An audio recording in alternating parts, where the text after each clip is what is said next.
Speaking of Orthopedic ASAP Clinic, they are available in Brookfield and Pewaukee. Patients can walk in and be seen without an appointment. Faster, easier, less expensive than the ER or urgent care. They offer physical therapy, MRI, and outpatient surgical procedures on site. Orthopedic ASAP's clinic, there is a difference. They bring us Adam Schefter each and every week here on Jen, Gabe, and Chewy. Good morning, Adam. I haven't gotten to chat with you for several weeks. How are you doing today? I was going to say, welcome back, Jen. Nice to be with you again. And hello to Gabe and Chewy as well. It is nice to be with you again. All right, I want to ask, and I know people are like, who cares? But can you put into words just what exactly Josh Dobbs, the quarterback of the Minnesota Vikings, did this past weekend? I know there's been a lot of talk about being, parachuting into the franchise and then going out there and getting them the victory. Can you put into words exactly how difficult what he did was? Well, I like the parachuting phrase with him being from an astronaut background, engineering background. They call him Pastronaut now. That's his new nickname, the Pastronaut. And I will say this. I'll make a confession to you right here. I was in a survivor pool, and I picked the Atlanta Falcons this past weekend. And 11 plays into the game, when Jaron Hall went down, I banged my fist on the table. I'm like, that's not what I wanted to see, is Josh Dobbs come into this game. I did not feel good about my survivor pick once the rookie quarterback went out and Josh Dobbs came in, even though he didn't know the names of the people in the huddle, didn't know the playbook, didn't know the cadence. They're going through it all on the sideline. It was really remarkable what he did. The people who understand what it takes to play that position consider it to be something that very few people could do and pull off. And he not only played well, but led them to a victory, knocked me out of my survivor pool after 9 weeks, and Josh Dobbs continues on as the Vikings starting quarterback now. So let me just tag on this really quickly then. How? Because we have Jordan Love here in Green Bay, and Jordan Love has been not only the quarterback of the team all season long, but he's also been in the Packers system for 3 years. And there are times when that offense feels clunky or incompetent. How does a guy get dropped into an offense and get a victory when we're over here scratching and clawing and hoping that this offense can kind of put all the pieces together? Well, it's not just Jordan Love. It's a lot of quarterbacks in the league, right? And Josh Dobbs just steps in there and makes it look rather seamless. Now, he got tackled for a safety right away, but he came on. See, I just think that he's so smart and he's so resourceful running around. It just, when you can move around in the pocket like that and make plays with your legs, it just changes the way that defenses have to attack you. And he was able to run around and avoid some rushes at certain points that got them first downs or got him a touchdown. And, listen, everybody's saluting Josh Dobbs, and he deserves every ounce of praise that he gets. But the fact of the matter is, the Falcons had numerous chances to put that game away and failed. And if they had taken care of their business, all this talk about Josh Dobbs wouldn't be quite as much as it is, because the Falcons had done what they were supposed to. The Falcons picked off Josh Dobbs. It was a fumble, whatever it was a turnover. They take the ball back to the Vikings' 1 yard line and run 3 or 4 plays and have to settle for a field goal.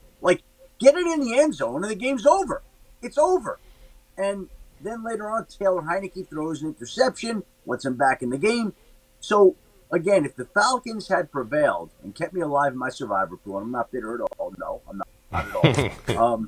We're talking about Josh Dobbs quite as much as we are. I would say no. What he did was incredible.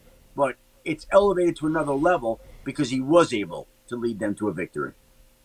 Adam, is Matt LaFleur's seat hot at all? Warm?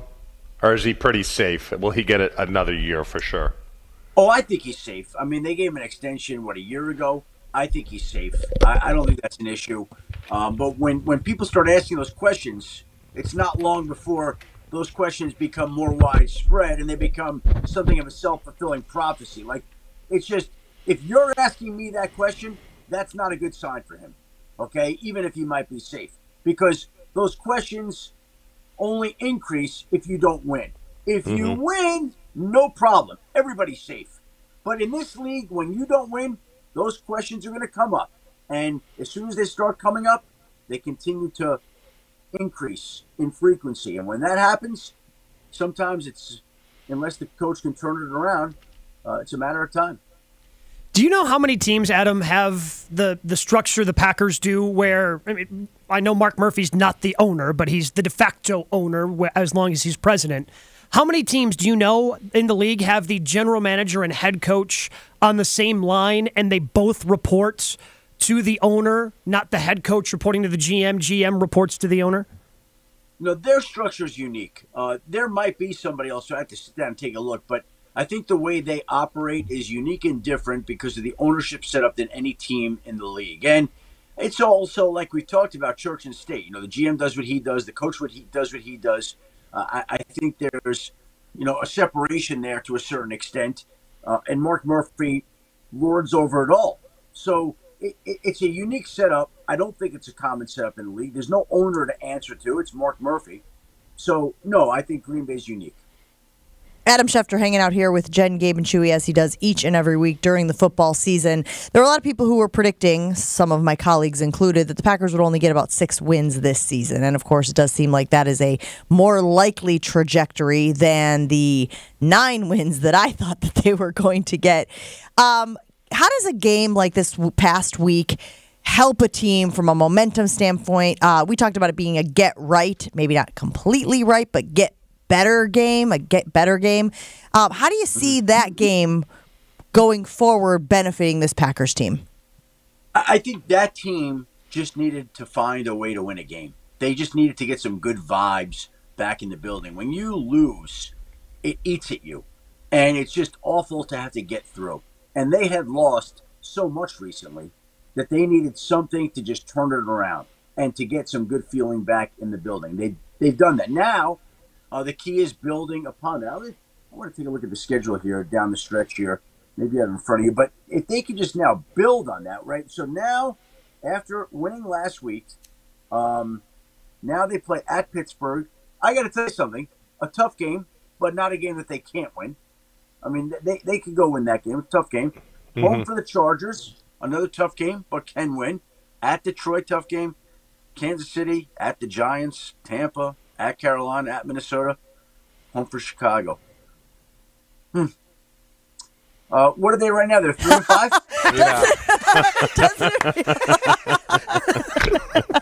Adam, it feels like you Your looked at that reaction says it all. They're 3-5 right now. They're 3-5. They're 3-5, right? Yeah, they're 3-5. Let me circle.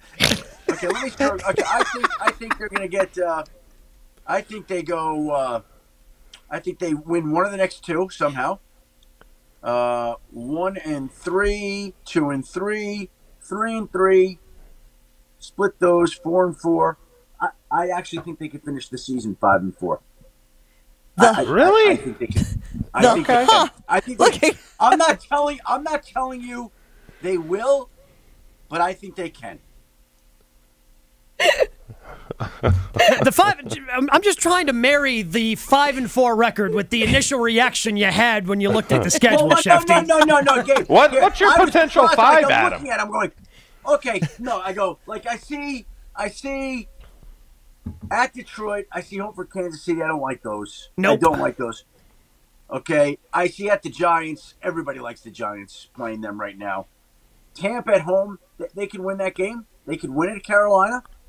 At Minnesota is a tough game, but I got to tell you something. They could win that game. And home for Chicago to end the season. So I look at it, to me, they should find a way to split one of the next 2. If they're a good team, they will. If they're not, they won't.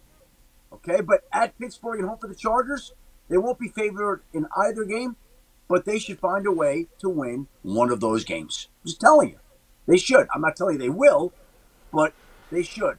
I don't like their chances the next 2, so I gave them a 1-3 mark. I'm giving them a win at the Giants, 2-3. I'm giving them a win at home for Tampa. I'm going to say they win at Carolina. And now, by the way, you're rolling because now I've got 3 straight wins. Yeah. Okay. At Minnesota, loss, home for Chicago, win. That would be 5-4. Now, easier said than done. We'll see if they can get to that. So, again, I guess I'm buying some Packers stock here, right down the stretch. Let's see if they prove me right. Adam, what is New England going to do with Belichick at the end of the year, you think? Well, that'll be, to me, the biggest storyline of the offseason because I think everybody knows that there's going to be conversations that are had between Crafts and Bill, and who knows how that's going to play out? Who knows? Who knows what Bill wants to do? Who knows what they want to do? But everybody could look at that team and say it's not playing well, and something needs to be addressed. So, to me, he's the greatest coach in history, and the greatest coach in history deserves to be treated in a certain way and handled a certain way. So, I don't know. What would you guess happens? Just curious your guess. I don't know. Maybe just move to the GM role. I mean, he's 70-something years old, right? But that's the problem. The problem is Coach Belichick has been the greatest coach in history. Yeah. GM Bill has not been great the last few years. They have not made the right moves. And so GM Bill has gotten Coach Bill in trouble here some. So now you want to take what has been his strength and hand it over to the other side, which has not been as strong. And so it's interesting, but I don't know if that solves it. Adam, I know what's happening in Michigan with Jim Harbaugh. There's a lot of complications to it and how Michigans are going to respond and all these different things, and it's going to take a while to sort out. But if there's any sort of punishment that the NCAA hands down to Jim Harbaugh, would he be able to escape that punishment by jumping back to the NFL at the end of the season? I think he would if that's what he wanted to do. I think that if there were punishment handed down and it was severe, I think that might impact his ability to land a job right away. That's certainly possible. We'll see how that plays out. But if there were a team out there that wanted to hire him, and Michigan was on with a probation or he was suspended, I don't think that team is going to care all that much. Now, again, in the coaching search in the process, let's use the Raiders, right, going through a search. Like maybe they're considering Antonio Pearson. Maybe they want to talk to Jim Harbaugh. Maybe that is one of the things that gets entered into the equation. It has to be entered into the equation. And maybe that tilts the scales in favor of somebody like Antonio Pierce. Again, we're using hypothetical names and situations, but when owners are deciding, they're considering all these factors. And so if there's a certain negativity or a certain negative vibe around the Michigan football program that Jim was in charge of, could that be a part of the decision-making process? Yeah. I don't see why it wouldn't. But in the end, an owner could also decide he's such a good coach and has done such a great job, and we want him badly enough that we're willing to overlook whatever it is that did happen. He's Adam Schefter. He hangs out with us each and every Wednesday during the football season. Adam, we appreciate you spending some time with Jen, Gabe, and Chewy.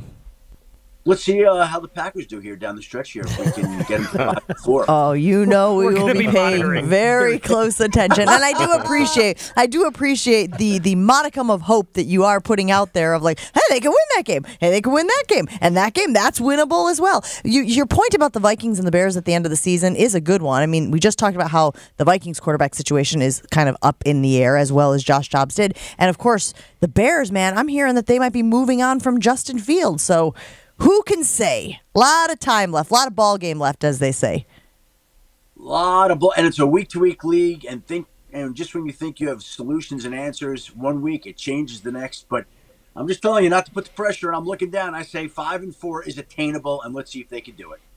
Thank you, Adam. Thank you, guys. We'll talk next week. Have a great week.